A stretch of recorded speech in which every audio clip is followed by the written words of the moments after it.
अरे law and order बहन जी ने 4 बार मुख्यमंत्री बनी, एक अच्छी व्यवस्था यूपी में आप लोगों से जाके पूछो, ऐसी व्यवस्था कानून व्यवस्था अगर देश में बहन जी के सिवाय किसी ने चलाई हो तो उसका हम सम्मान करेंगे।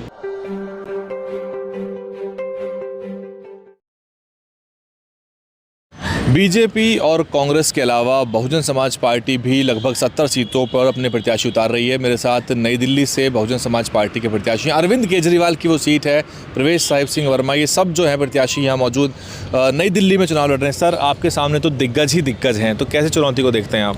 बिल्कुल सर, जनता दिग्गज कुछ नहीं होता, जनता दिग्गज बनाती है। केजरीवाल को जनता ने दिखाया और केजरीवाल को जनता हरा देगी। दिग्गज कुछ नहीं है, एक सोच है, उसको आगे बढ़ाते हुए और जनता का विश्वास जीतना ही राजनीति है। उसमें हम कहीं ना कहीं कामयाब हो रहे हैं। और एक तरफ तो मैं हूँ जो बिल्कुल गरीब परिवार से हूँ, दूसरी तरफ वो लोग हैं जो राजनीतिक पार्टियों से हैं और पैसे वाले लोग हैं जो जनता को खरीदने की कोशिश कर रहे हैं। दूसरी ओर हमारा मुद्दा क्या है? हमारा मुद्दा है कि जो संविधान में लिखी हुई चीज़ें हैं वो हम इस देश में लागू करें और एक अच्छी व्यवस्था इस देश में, जो बाबा साहेब भीमराव अम्बेडकर जी का सपना था, वो पूरा हो। प्रवेश साहिब सिंह वर्मा, संदीप दीक्षित कांग्रेस से और खुद केजरीवाल साहब और बीजेपी आम आदमी पार्टी ज़बरदस्त लड़ाई कर रही हैं आपस में सोशल मीडिया में, तो बसपा को कहाँ देखते हैं आप इस पूरे चुनाव? पेड वर्कर है सर, आप धरातल पे जाके तो देखिए, पैसे दे के लोग बुला रखे हैं, पैसे दे के भीड़ है। मेरे साथ 10 लोग चलते हैं, ये तो मेरे मतलब दोस्त हैं या फिर भाईचारे में मतलब मेरे रिलेशन वाले हैं, उनके साथ पैसे दे के गाड़ियों की भीड़ का काफिला लोगों से। अगर किसी भी बड़ी पार्टी वाले नेता के साथ कोई व्यक्ति चल रहा है, आप 10 वालों से पूछ लीजिए, वो बता भी नहीं पाएगा कि हम किसके हो। तो अब जहाँ भी हम जाते हैं तो देखते हैं कि पैसे की मारामारी है। बीजेपी हो या आम आदमी पार्टी, खुला 2-2, 3-3 हज़ार रुपये बांट करके वोटर ID कार्ड ले करके उनका रजिस्ट्रेशन करके ऐसे पैसे दे रहे हैं कि आप हमसे पैसे लो और आप वोट दो। तो ये कहीं ना कहीं इलेक्शन पर वोट तो मिल रहा है ना उनको। नहीं, इलेक्शन कमीशन की भी मैं सोच रहा हूँ कि पहले तो कानून की आंखों पे पट्टी बंधी हुई थी, लेकिन मोदी जी ने बोला कि कानून की आंखों की पट्टी मैंने खोल दी। लेकिन मेरे को ऐसा लग रहा है कि अगर इलेक्शन कमीशन की आंखों की पट्टी बंधी हुई है कि वो इन चीज़ों को मतलब या तो नज़रअंदाज कर रहा है या ध्यान में नहीं ले रहा, तो कहीं ना कहीं ये भी गलत है। और मेरा सवाल है कि जो दलित समाज है और जो मुस्लिम समाज है वो केजरीवाल साहब को लगातार जिताता हुआ आया। अब जो है वादे आप कह रहे हो कि ये तो झूठे इनके वादे, पर उस वादे में तो फंस रहा है दलित समाज, वो तो वोट डाल रहा है। सर देखिए कि बूढ़े बुजुर्ग जो लोग थे वो कहते थे कि गिरगिट रंग बदलता है लेकिन बार बार नहीं बदल पाता, वो लोगों को पता चल जाता है। दिल्ली की जनता ने 13 साल में देख लिया कि ये आदमी झूठा है, अपने बच्चों की कसम खाता है और कितनी भी कसमें खिला लो, जो आदमी झूठा होगा वो तो कितना भी वो शरीफ बनकर मगरमच्छ के आंसू दिखा के लोगों को बहला फुसला रहा है। और ये सत्ताधारी पार्टियां ऐसा मैनिफेस्टो हर साल लेके आती हैं, वही 4 लाइनें, हर पार्टी का मैनिफेस्टो आप उठा के देखिए कि वही चीज़ें हैं जो लगातार 10 साल में बीजेपी नहीं कर पाई। पूरे केंद्र में पूरी बहुमत से सरकार होने के बाद भी 13 साल में केजरीवाल नहीं कर पाया, वो अब क्या कर देगा? महिलाओं को बोल रहा है 2100 रुपये दूंगा। अरे तुम पंजाब में क्यों नहीं दिया? या 13 साल में तुमने क्यों नहीं दिया? अब तुम कहाँ से ले आओगे? उनसे पूछो तो सही है। LG काम नहीं करने दे रहे थे ना, इसलिए नहीं दिया। वो तो कह रहे हैं केजरीवाल की मैं तो पता ना लंदन पेरिस बना देता है इसको। LG, सुप्रीम कोर्ट और ये जो संवैधानिक चीज़ें हैं इनको गाली देना बंद कीजिए। ये तो बहुत बड़ी मूर्खता की बात है, एक इतना बड़ा ऑफिसर जो रिटायर ऑफिसर और CM के पद पे बैठा है और संवैधानिक संस्थाओं को गाली दे रहा है, तो शर्म आनी चाहिए उसको। लेकिन शर्म है ही नहीं, शर्म तो बेच खाई। उनको तो क्या है, भोली भाली जनता को पागल बनाना है और सत्ता हासिल करनी है। और अब उनको जब ये समझ में आ गया कि जनता पागल नहीं होने वाली है, तो गरीब आदमी को खरीदने की कोशिश की जा रही है और बड़े बड़े जनसभाएं दिखा कर ये कह रहे हैं कि हम जीतने वाले हैं।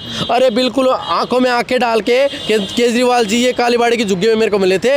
अरे उनकी आंखों तो देखिए, बिल्कुल है। मैं जब चलता हूँ तो मेरे आंखों में इतना जोश है कि मैं 12 घंटे चलने के बाद भी मैं आंखों में आंखें डाल के बात करता हूँ कि हम लड़ रहे हैं, हमारा कल रिजल्ट कुछ होगा वो हमें मंजूर है, लेकिन हमारे अंदर जो ताकत है उसी ताकत से हम लड़ेंगे।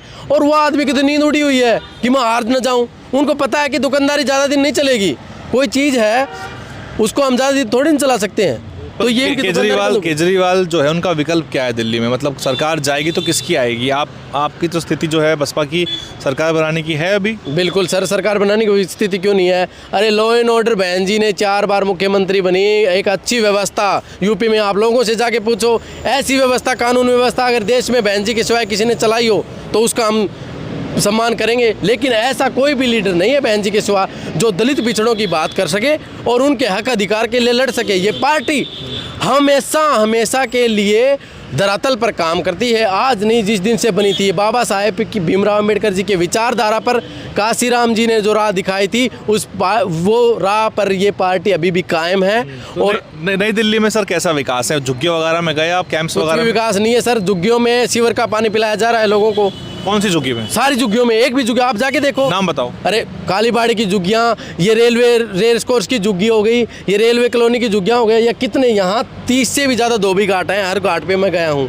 मैंने ये देखा कि लोगों की एक तरफ तो बड़े बड़े मिनिस्टरों की बिल्डिंग है, उसके बीच में झुग्गी में लोग रह रहे हैं। उनके घरों में बाल्टी है, बाहर पानी की बाल्टियों की लाइन लगी हुई है, बोल रहे पानी फ्री दे रहे हैं, वो पानी पीने लायक नहीं है।